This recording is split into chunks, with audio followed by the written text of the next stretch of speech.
And traditionally focused on oil, this year's ADIPEC summit marks a shift towards climate and decarbonization.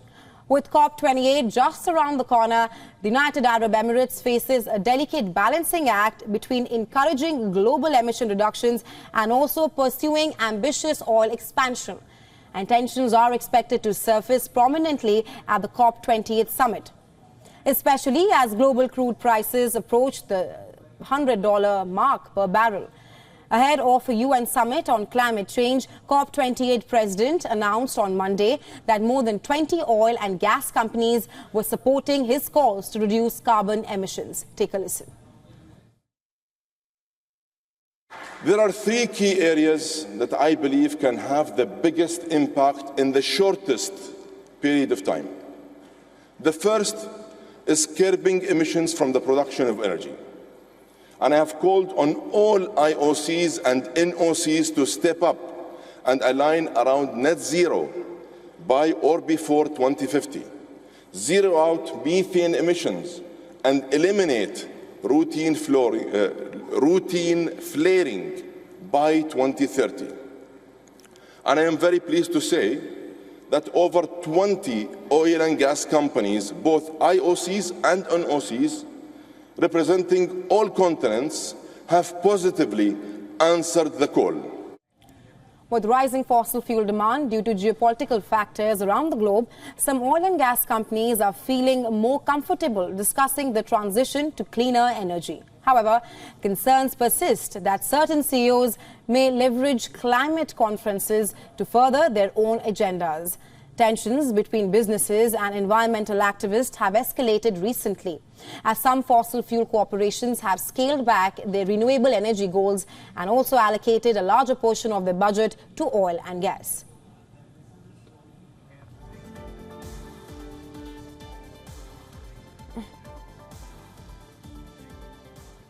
And to talk more on this historic summit, we're now being joined by Mark Brownstein, the Senior Vice President, Energy Transition Environmental Defenses Fund, and he's joining us live from Abu Dhabi.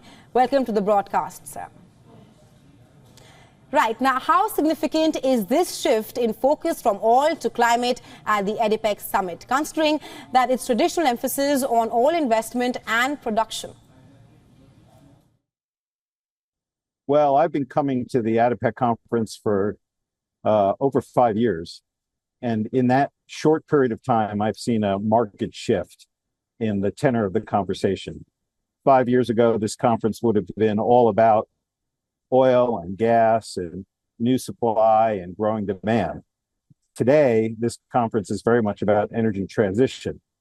There's attention being paid to oil supply and demand, but it's in the context of the imperative to begin to move away from fossil fuel dependence, to address climate, and frankly, to address the realities of changing technologies, which are rapidly entering the space.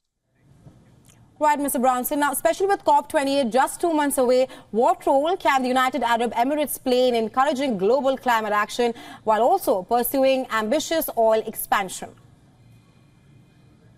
Well, COP28 is a very significant climate conference for two reasons. One is because the world will, for the first time, be doing a stock take of how far we've progressed since the Paris Agreement in 2015. And what we'll learn from that stock take is that we're way off track from where we need to be in terms of energy transition and achieving climate stability. But this COP will also be significant because it is being held in the United Arab Emirates, which of course is a major oil producing country in the heart of a major oil producing region. And so all the eyes of the world will be on the oil and gas industry and what the oil and gas industry intends to do, and whether the oil and gas industry intends to be a constructive partner in the world's efforts to achieve an energy transition and climate stability. Absolutely. Can you also elaborate on the tensions between fossil fuel corporations and environmental activists, especially in terms of the goals for renewables and oil and gas budgets?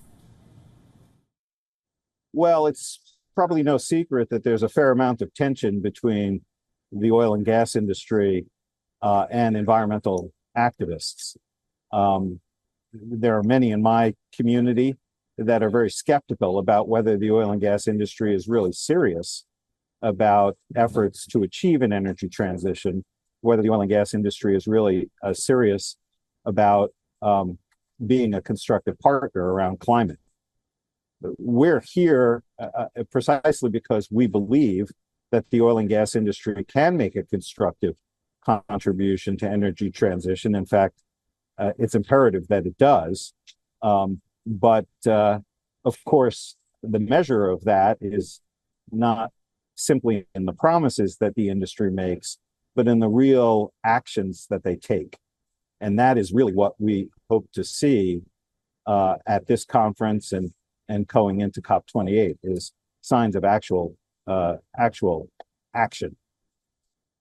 Mr. Branston, also help us understand as to how do geopolitical factors such as the Russian aggression in Ukraine impact on the demand for fossil fuels and also the confidence of oil businesses impact? Well, I think what we're seeing, with regard to oil demand is the beginnings of a structural shift in response to the energy crisis precipitated by Russia's invasion of Ukraine. We see Europe actually doubling down on efforts to move away from fossil fuel dependence, even as it searches for a supply to fill a near-term gap. The marketing of electric heat pumps in the United States and Europe is at an all-time high. The uptake of electric vehicles continues to grow at rates that surprise even experts in the energy industry. And so I think what we're seeing is we're seeing a sort of technological shift and a strategic response to the energy crisis.